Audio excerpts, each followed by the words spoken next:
One of the many topics found in this week's Parsha Mishpatim is damages. People invariably fight with one another, including physical fights. If a person injures another, the Torah requires that person to pay damages to the injured person.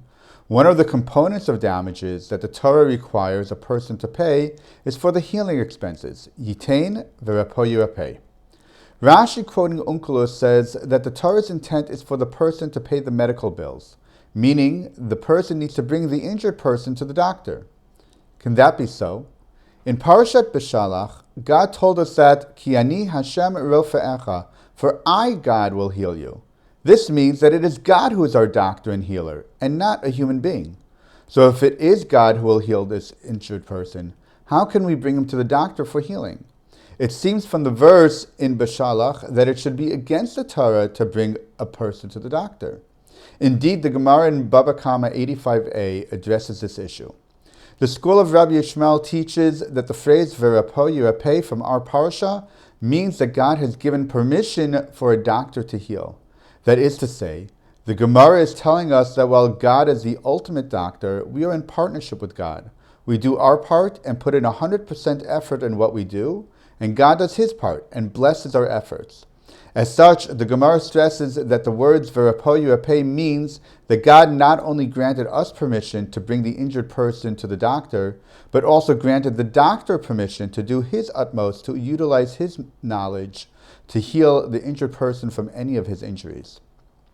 Rev. Shimshon Raphael Hirsch expands upon this idea and explains that permission to heal a person is not limited to just an injury from a physical fight, but to any and all injury or sickness.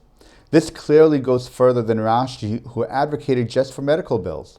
So according to Rav Shimshon Raphael Hirsch, there is not only permission, but a commandment for a doctor to heal.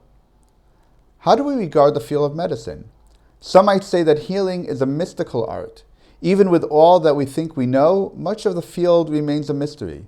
We know what might help or work, but not necessarily why or even how it does it. As such, for us, it remains in the realm of the supernatural. The best that we can do is to try what we know and pray to God that the person will be healed. Or we can say, healing is a natural scientific undertaking.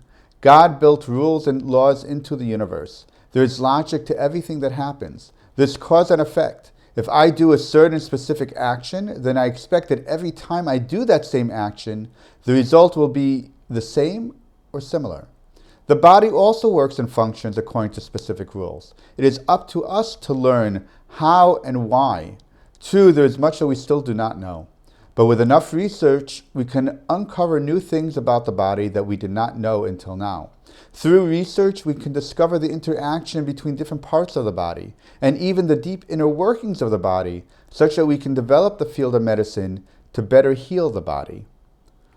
But why must we limit this permission only to healing?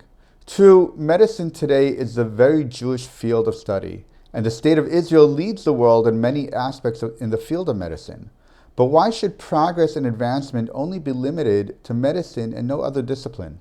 The moment that we have expanded the permission to heal damages due to injury to all other injury and sickness as Rav Hirsch did, we can extend this permission to include all other fields of study, to learn, research, understand, and reveal new things about the natural world.